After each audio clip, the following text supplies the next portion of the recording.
Welcome back to another video. Now in this video I thought I would talk about my top 10 most played games on the PlayStation 4 and PlayStation 5. I'm a little bit late to the party here because I didn't really realise that there's actually an option you can look at your video games and you can filter them and structure them in order of most played games on the PlayStation 5.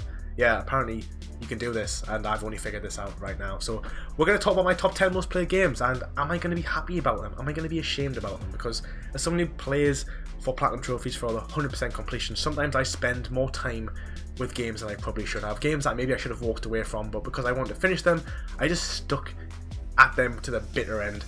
So my 10th most played game on the PlayStation 4/PlayStation 5 is Aliens Fireteam Elite with 102 hours to get the Platinum trophy in this one. I mean, that's a great game. I mean, I played this one PvE with your friends. It's a very challenging game, the only 9 out of 10 difficulty game I actually have. Really tested my ability, but I love this game, and I'm not ashamed of this one. I'm actually really happy to see this in my top 10 games. Number 9, so my 9th most played game on the PlayStation 4 PlayStation 5 is Remnant from the Ashes with 105 hours, so 3 more hours than Aliens Fireteam Elite. Again, another fantastic game, another co-op game where I play with my friends for a good 60% of the time.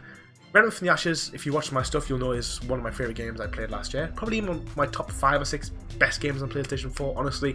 I loved it so much. Soulsborne with games, but with a bit more RNG, a bit more variation in the enemies you face. I just think it's an absolutely fantastic game, and the DLC was really challenging, some of the hardest trophies I've ever earned in the survival mode, and I wouldn't be surprised if easily 25 hours of this 105 hours was spent doing the DLC. It was tough, but I'm proud of this one as well. So my 8th most played game on the PlayStation 4/5 is Dragon Quest XI with 120 hours. Now, this game can be done in about 80 to 90, but I'm so slow at RPGs, I really take my time. I get distracted on my phone and stuff as well, which does not help. But this is a great game. It's an anime JRPG turn-based game, and it is pretty fantastic. If you like RPGs, you will like this game. It's got a great story. I've said this many times. A great back and forth of good versus evil, doing what's right, and that's kind of just the tropes of a good anime story, but I'm a sucker for those. But this is an easy platinum as well, about 3 or 4 out of 10, it's just quite the grind. So my 7th most played game on the PlayStation 4/5 is Hades with 120 hours. So basically, Hades, Dragon Quest are pretty much bang on the same amount of time. And what can I say, Hades was my game of the year last year. Absolute masterpiece from a AA title. Quite a small studio that really blew this game out of the water with how good this was, how great it looked. The gameplay loop is just absolutely fantastic. It's just all round one of the best games I've played.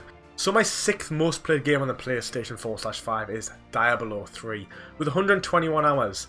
These are all really close. These could have easily been so interchangeable.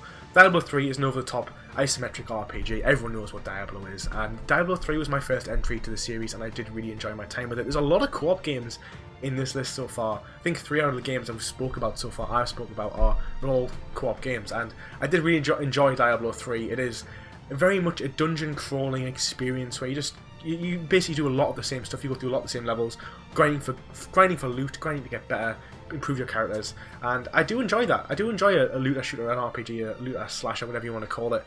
It's a pretty good game. I am looking forward to Diablo 4, and yeah, I would recommend this one to anybody who likes an RPG. I would say because it's so long, you do probably need to do it with friends.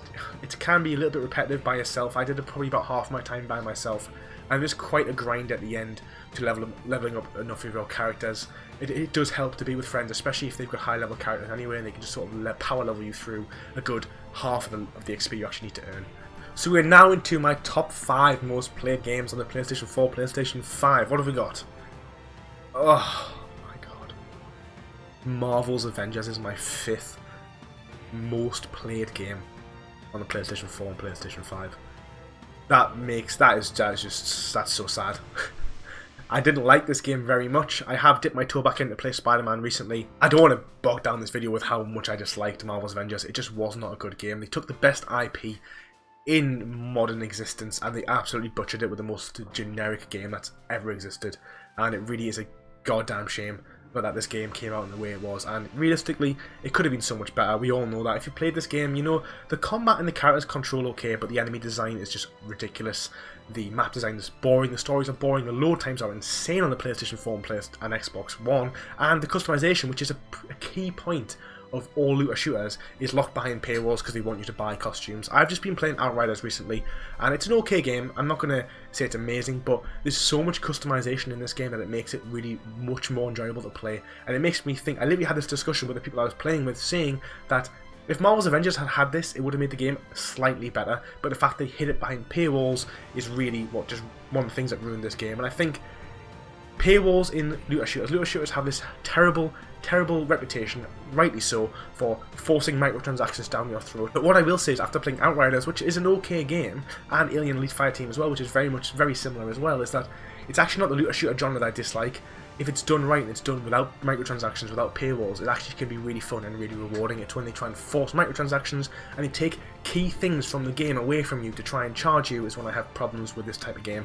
But yeah, no, I'm not happy that Marvel's Avengers took this much of my time to play last year, and it was a really long platinum filled with bugs and a lot of grind. So my fourth most played game of all time on my PlayStation 4 and PlayStation 5 is Borderlands: The Handsome Collection, in particular Borderlands 2. I actually haven't played the Borderlands prequel or pre-sequel. I've only played Borderlands 2 on this account, so that's 141 hours just to Borderlands 2. And I did very much enjoy Borderlands 2 for the first 50 hours of this 141 hours. It's a pretty good game, it's pretty funny, some good enemies, good open map, there's plenty to do in it. And I just think when you finish the first game once, and then you have to do all the grind, there's so much grind. And I didn't just do the platinum, guys, I did all of the DLC. Some of the DLC is so repetitive, it has so much RNG, so much random drops going on. It can be a little bit frustrating. It's putting me off Borderlands. So I want to do Borderlands like the pre-sequel, or I want to do Borderlands 3, and I'm kind of like, I need such a break from the Borderlands series now that I've played Borderlands 2. I don't think I'll be touching a Borderlands game until 2024, then I might play Borderlands 3. So my third most played game on the PlayStation 4 and PlayStation 3 is Days Gone. Now this is quite a shock to me that I played so much on this game, but the trophy list is so demanding of your time. Firstly, you have to finish the main game. To get the platinum is about 70 hours. It took me 70 hours anyway, so that's playing through the game, doing all the collectibles, doing all the cleanup, yada yada yada. You then got to do a New Game Plus, which, because there's no fast travel, it's about 20 hours. So there's like your 90 hours, and I think I spent 60 hours doing the challenge mode. There's a challenge mode which is difficult, there's a horde mode, and there's races, and I'm not kidding you when I say that.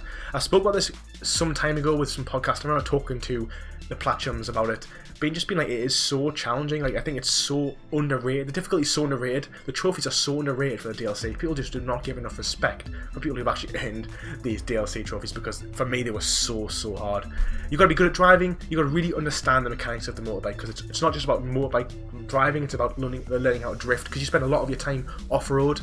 And then secondly, doing the horde mode and stuff, it can be really frustrating, but rewarding. And the DLC that they added for free, you know, we've got to respect that, because Days Gone's a decent game. It's not the best first-party Sony game, but it is still a strong game. And the DLC they added, I respect them, because it really did add so much more variation, so much more longevity to the Days Gone series, or the Days Gone game, which may never be a series now. So my second most played game on the PlayStation 4 and PlayStation 5 is Red Dead 2. So when people ask me why I haven't earned the platinum in this one, it's because I've already spent 173 hours on this game. It's estimated that the platinum time on PSNP is about 200 hours. Well, it will probably end up taking me about 250 to 260 if I wanted to go for this platinum. I've only got 11 trophies left, 10 not including the platinum, and I just really cannot be asked to finish this game. Done all the online, which I had a lot of fun doing with some of my friends, just pissing about, doing some of the challenges, doing some of the hunting, and then of course it is a masterpiece of a game. It is, the story in this game and the world they've built is an absolute piece of art, a masterpiece. So I'm not going to sit here and say that this is time wasted, because it really wasn't. Red Dead 2 is without a doubt a 10 out of 10 game, absolutely phenomenal. It's one of those games that provides you with such a deep story, such a rewarding experience that everyone should play this game. If you haven't played Red Dead 2, you really are doing yourself a disservice. And then my most played game of all time on the PlayStation 4, PlayStation 5 is Ghost of Tsushima, with 201 hours. That is so long. That's insane to think I spent that much time playing this game. I mean, the platinum is about 75 hours. It is quite grindy. And then the DLC, so you've got like the Legends mode, you've got all the Rivals modes and stuff they added in. It is quite the grind. It did take me around, clearly, about 50-60 hours just to do all the DLC, which I think is insane. I was putting in about 5 to 6 hours a couple nights a week for about 6 weeks to get this done. I'd actually already earned the platinum, and I think I picked this game up again in like October, and I was like, okay, it's time to do the 100%. And it took me like November through to January, 3 months or 2.5 months just to get the 100%, because it involved another playthrough on New Game Plus, it involved all the DLC, and also involved the Island of Iki. which is a pretty good DLC, I have to say. It adds about 25 hours to 30 hours on the game, and it's a good little island, you know, some cool armor, and you get a cool upgrade for your horse, which is really, really fun as well. And there you have it, guys. They were my top 10 most played games on the PlayStation 4 and PlayStation 5. Of all those 10, I'm pretty happy with most of them. I was expecting there to be like 4 or 5 games I really wasn't happy that I played, and I was a bit ashamed to say that I've spent so much time playing them. Really, it's only Marvel's Avengers. Every other game on this list is worth a play, I would say. I enjoyed my time with all the games I played, but in particular, Red Dead 2, Alien Fireteam, Hades, Remnant from the Ashes, are probably the standout games that I played of this top 10. All the rest of them are still really great, fantastic games, other than Avengers, of course. But yeah, I'd be really interested to know what your most 10 played games is on the PlayStation 4 and PlayStation 5. You can look at it by looking at your games on the PlayStation 5 if you have one. I would love to know. Let me know in the comments down below. Thanks very much for watching. Do not forget to like and subscribe, and I'll see you in the next video. Take it easy.